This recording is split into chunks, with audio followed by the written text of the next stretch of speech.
kota yang beragam. Tapi itu harus kolaborasi dengan orang tua murid. Sebagaimana metodologi pendidikan yang diterapkan oleh Nabi Ibrahim AS. Nah, ini belajar. Duduk sama anak-anak belajar. Bukan orang tua suruh anak belajar, orang tuanya nonton TV. Suruh sholat, orang suruh anak sholat, orang tuanya enggak sholat. Nah ini. Bagaimana keduanya bisa jalan. Tapi kalau orang tua tidak memberi dukungan moral yang luar biasa. Belajar juga seperti itu. Karena kalau selaku orang tua tanggung jawab berat, Pak. Anak bapak-bapak, ketua sebagai bapak-bapak ini rumah tangga. Nanti akan dipertanggungjawabkan di hadapan Allah Subhanahu wa taala. Masalah dunia itu kecil. Ketua baku marah, baku meraja sebentar selesai. Tapi ingat tanggung jawab di hadapan Allah itu berat. Makanya kemarin saya katakan saya ambil SK jadi kepala sekolah itu saya teman-teman, itu saya pegang bara api kata Imam An-Nawawi rahimahullah taala, saya pegang bara api. Karena tanggung jawab. Anak siswa saya sekolah, kepala sekolah nanti akan itu di hadapan Allah. Maka saya sering katakan bahwa jangan kita salahkan cengkeh saya dua, semua saya dua, kita salahkan. Mari kita introspeksi diri. Kenapa anak di situ baca? Mari orang tua introspeksi diri. Sudah sejauh mana kita bina anak kita di rumah. Sedangkan di sekolah itu cuma 25%. Ada waktu istirahatnya. Yang pada 70% itu di rumah. Kalau masalah kasih makan minum, betul ini orang tua. Itu hal yang kecil. Cuma bagaimana mengarahkan anak yang jadi anak yang benar itu butuh kesabaran luar biasa. Karena setan itu selalu merayu dan membujuk kita.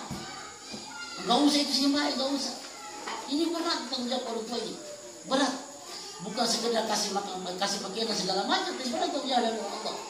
Kalau di hadapan saya sebentar kita 3 negosiasi saja. Oh itu surah. Tapi di hadapan Allah itu. Karena semua kita akan kembali ke Allah. Semua kita kembali. Harta kaya miskin pun semua kembali kayak kafan putih. Tidak membedakan mana. Dia uangnya melihat, tidak ada yang bawa itu. Yang kita bawa adalah 2, kata Allah, kata Nabi dalam hadisnya. Idza mata ibnu Adam qata'a amalu illa salasatu. Sedekah jariyah, ilmu yanfa'u wa salih. Yang pertama adalah sedekah jariyah. Ini sedekah yang bermanfaat sebenarnya.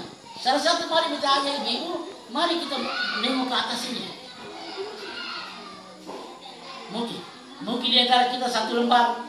Seberapa pun kadang-kadang orang bilang Ustaz, beta 1000, monggo. Sesuai dengan keikhlasannya. Karena semua kembali ke innamal a'malu binniyat. Ngapain supaya banyak, tapi sebentar dia cita-cita kita, beta boleh. Tapi orang yang 1000 lebih berlihat dari Allah daripada banyak. Marilah, ini amal jariah buat kita. Termasuk diri pribadi saya sendiri. Ini amal jariah. Sedekah jariyah, sedekah yang bermanfaat. Tidak ada yang kita bawa di hadapan Allah nanti itu. Harta yang kita miliki tidak bisa membantu kita. Bisa membantu kita, tapi dengan jalan yang sebagaimana Allah gariskan. Sedekah harta yang kita miliki, sebagian yang punya milik anak yatim, sebagian milik masjid dan segala sekolah dan segala macam. Mari kita beli rokok 1 hari 25. Coba sisihkan 1000 dalam 1 hari menghasilkan 1. Insya Allah teman-teman yang ada dalam pondok ini keluar tidak bawa apa-apa. Kita keluar bawa sendal saja, bawa tas saja. Tidak ada yang kita bawa itu. Tidak ada yang kita bawa. Cuma ini sebagai, kalau mungkin Allah ini sebagai amal jariah kami, amal jariah pengurus yang ada pondok. Alhamdulillah. Itu yang itu. Terus program yang ketiga itu rencananya nanti ada namanya Jumat Sedekah. Jumat Sedekah.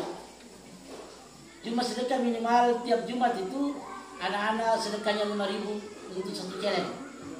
Kegunaannya banyak. Alhamdulillah beta selama jadi kepala sekolah di para orang tua murid, marilah kita gembarkan sedekah kita sebagai tabungan kita di akhirat untuk menyelamatkan kita dari azab Allah Subhanahu wa taala.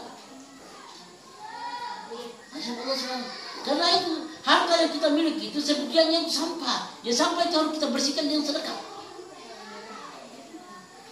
Termasuk diri pribadi saya sendiri. Saya mengajak ibu ini bukan saya tidak bersedekah. Insya Allah saya bersedia. Makanya saya bilang guru wajib sedekah minimal 5.000. Itu hari Jumat. Nah, kegunaannya banyak. Kegunaannya banyak untuk kepentingan sekolah banyak.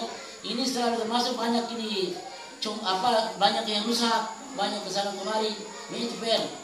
Tapi insya Allah dalam 1-2 hari ini tidak lama lagi ada dermawan insya Allah mau sedekahkan sebagian triplek dan sebagian dari orang tua murid kalau ada keikhlasan dalam diri orang tua murid sekalian. Terus yang kelima sholat. Sholat. Jadi sholat 2 kali sudah dipaparkan sama ketua yayasan maupun ketua ilmahi. Sholat itu punya wajib. Memang wajib. Kalau kita mengaku Islam itu sholat itu wajib, Bu. Maka sering saya bercanda sama anak-anak itu Islam. Kalau sholatnya cuma Isya saja panggilnya Islam. Kalau enggak sholat sama sekali, panggilnya apa? Itu kembali diri kita masing-masing. Makanya Umar bin Khattab itu, Bu, ketika dia terlambat sholat saja, apa kata Umar bin Khattab? Kalau seandainya seluruh harta kau ambilkan untuk mengganti terlambat bisa surga, angkat semua kata Umar bin Khattab. Bayangkan terlambat surga ini. Angkat semua harta untuk menggantikan terlambat bisa surga saja. Apalagi itu kayak saya terlambatnya banyak-banyak. Harta mana yang bisa menggantikan? Tapi itulah membuat campur buat kita bahwa sholat ini bukan main-main, wajib hukumnya. Wajib. Jadi orang pun yang sholat itu bisa mendoakan anaknya supaya betul-betul anak jadi anak yang soleh dan soleh. Ini dia jadi. Terus